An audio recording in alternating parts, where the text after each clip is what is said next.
Tá procurando o que assistir hoje no streaming? Você veio no lugar certo, porque eu vou mergulhar nas principais plataformas de streaming à procura daqueles filmes. 7 filmes que chegaram nos últimos dias, nas últimas horas, nas principais plataformas, e você vai querer assistir. Eu acho que essa lista você vai querer salvar, você vai querer compartilhar e você vai querer assistir cada um dos 7 filmes dessa lista. Então, ó, já deixa o like aqui porque isso me ajuda muito. Não vou enrolar não, vamos pro vídeo. Sem enrolação, vamos começar na Netflix com A Garota Canhota. Esse filme muito cativante, ao mesmo tempo que toca numa realidade, que mergulha numa realidade a partir de um ponto de vista infantil. Esse filme está sendo cotado ao Oscar, inclusive. Tem um fato curioso, ele é dirigido pela... Deixa eu confirmar o nome da diretora aqui. Ele é dirigido pela Shi Shin-soo, que trabalhou com... Ela é uma velha colaboradora, uma colaboradora, assim, desde o início da carreira do Sean Baker, diretor de Projeto Flórida. Inclusive, ela produziu esse filme, ela produziu o Red Rocket, ela produziu também o Tangerina, junto com o Sean Baker. Então, você vai ver muito desse cinema independente, assim, americano, assim, influenciando a diretora aqui nesse filme sob a perspectiva de uma menininha que viaja para Taipei ao lado da mãe, da irmã, para recomeçar um novo recomeço.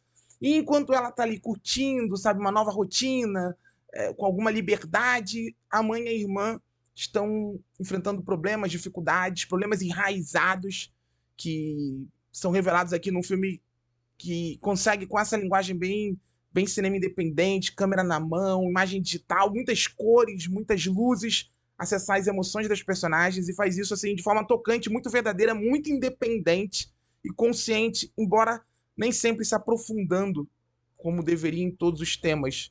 Mas eu acho que a pureza da protagonista, a verdade dela é contagiante. E o filme como um todo também é. Recomendo muito. A Garota Canhota. O segundo filme também tá na Netflix. Chegou, se não me engano, na sexta-feira passada, chamado Sonhos de Trem. E se você não viu esse filme, dê uma chance. Porque esse filme, para mim, ele foi tudo que o Brutalista tentou ser. Ele é tudo o que o Brutalista tentou ser e não conseguiu. É um filme sobre essa ilusão de progresso, sobre o sonho de um homem que sacrifica a própria presença na sua família para conseguir sustentar essa família, sustentar esse sonho, mas às vezes as coisas saem do controle. Joe Edgerton tá maravilhoso aqui, é um filme meditativo, é um filme que olha assim para a natureza, essa história de um lenhador que trabalha para uma grande ferrovia, mas ele, enquanto tá trabalhando, ele só pensa em voltar para casa, só que enquanto ele tá em casa, ele pensa em trabalhar para sustentar aquela família, enfim.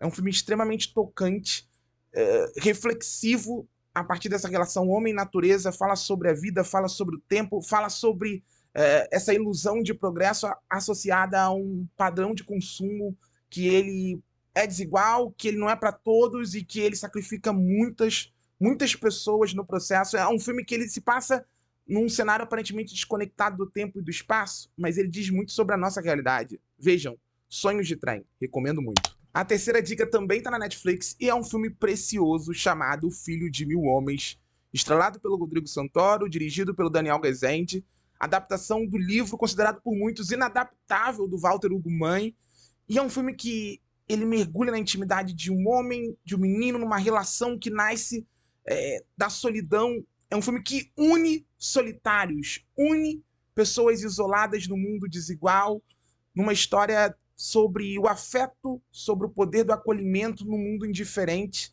É um filme, assim, é muito ousado. Talvez seja um dos filmes mais ousados que a Netflix já lançou, porque ele é diferente de tudo que a Netflix costuma lançar.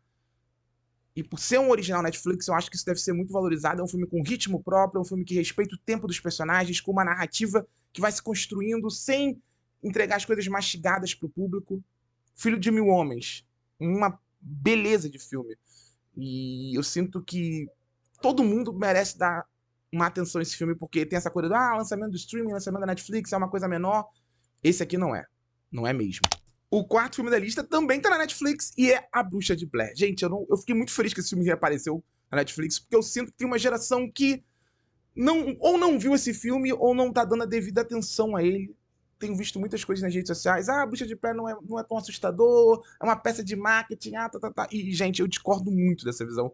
Pra mim é um filme sinistro, é um filme extremamente assustador, é um filme que ditou tendências, talvez seja um dos filmes mais influentes dos anos 2000, porque ele é de 99, né? Mas ele, pra mim, influenciou muito o cinema dos anos 2000. Eu acho o filme, assim, sinistro, um filme com uma linguagem que explora muito dessa coisa da manipulação da verdade para construir uma história de terror, uma história com uma atmosfera sombria. E uma história que, quando eu vi na infância ali, me deixou realmente muito assustado no final da infância, início da adolescência. E olha que eu já sabia que era tudo mentira, que era tudo marketing. Eu fico imaginando quem viu esse filme antes. Assim, poucos devem ter experimentado de fato esse impacto, mas eu acho A Bruxa de Blair um filme realmente sombrio. E se você não viu, dá uma chance, vai. Dá uma chance. E assim, uma pausa aqui na lista, pausa rapidinho, porque na Netflix chegaram hoje também 2 filmes que não estavam inicialmente planejados de entrar nessa lista, mas eu tenho que falar sobre eles, que é Veludo Azul, do David Lynch, e Carrie a Estranha, do Brian De Palma. Se você não viu essas 2 pérolas do cinema, para tudo, seu final de semana vai ser mais feliz. Só veja, às cegas. Procure saber um pouquinho do filme, veja esses filmes, porque são 2 filmes extremamente influentes, extremamente estilosos, e eu acho 2 filmes extremamente indispensáveis. Veja. O quinto filme da lista, pra mim, é um dos melhores filmes do ano, um dos melhores filmes de terror do ano. Se você não viu, faça ela voltar. Chegou a hora. Filme muito, mas muito impactante sobre 2 irmãos órfãos que se mudam pra casa de uma tutora aparentemente legal, aparentemente acolhedora, aparentemente muito, assim, simpática a eles, só que não demora muito pra eles desconfiarem de que as coisas não são como elas deveriam ser, existem segredos naquela casa, existem segredos em torno dessa mulher. É um filme sobre o luto, é um filme sobre a dor de uma mãe, é um filme sobre o estrago causado pelo vazio, é um filme perturbador de verdade. O final desse filme não sai da minha cabeça até hoje. Veja, faça ela voltar na HBO Max. Você não vai se arrepender. Ou pelo menos vai se arrepender, vai perder uma noite de sono ou outra. Mas enfim, é um grande filme, é um grande filme. O 6º filme tá na reserva Imovision, e esse filme eu acho que ele não ganhou a devida atenção. Eu tô falando de Pequenas Coisas Como Estas. Filme estrelado pelo Cillian Murphy, que eu vou falar, aqui tem uma atuação melhor do que em Oppenheimer. Dando vida a um homem gentil, o dono de uma carvoaria, que durante uma entrega para um convento ele testemunha um pedido de ajuda desesperado, e esse pedido meio que abre feridas, aciona gatilhos nunca cicatrizados nele. E aí esse homem absolutamente cuidadoso, zeloso com a esposa, com as filhas, se vê num dilema: ajudar aquela jovem e se indispor com toda uma comunidade, ou fazer como a maioria, se manter indiferente. Eu adoro como esse filme mergulha na intimidade. Não é um filme sobre um ato de bravura de um homem, é um filme sobre as emoções de um homem, as feridas nunca cicatrizadas. É um estudo de personagem que nasce de dentro e que se mantém dentro do personagem. São pequenos atos de emoção, seguidos de muita dúvida, de muita culpa, de muita ansiedade. E o Cillian Murphy é um ator fantástico, ele consegue, sabe, tornar cada um desses pequenos momentos extremamente impactantes aos olhos do público.